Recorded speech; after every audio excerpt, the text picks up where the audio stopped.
I'm Mike Vandermoss. He's Pete Doherty. We're talking about the Packers by position. We take a look at special teams today.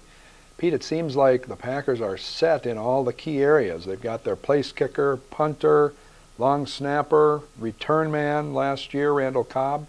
I mean, it's all there. Is this the best position they've been in terms of special teams in a while? Yeah, you know, I was just thinking about that as we were discussing this before taping started, and you know, you probably have to go back to when Craig Hentrick was here in the 90s. Was that 97 his last season, I think?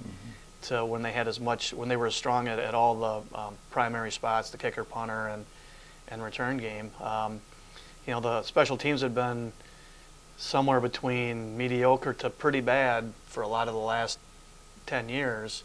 And last year they've got a kicker who's, you know, one of the better kickers in the league in Crosby, and a young punter who looks like they finally found a punter, which they haven't had for a long time. And then Cobb in the return game added a dynamic element they haven't had since going back, you know, at least to the early 2000s. So yeah, this is as good as they've been in that area. So what would you say is the biggest concern regarding special teams? I guess, you know, it's just, you know, making sure they don't revert back to the issues they had with penalties 2 and 3 years ago.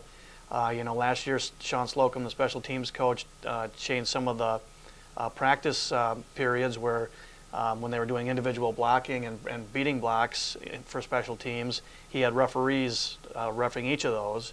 And it seemed to make guys more aware of their hand usage and not holding and all those things, because they cut their penalties, I think, more than in half on special teams last year. So I would guess just paying attention to those details would be the big thing.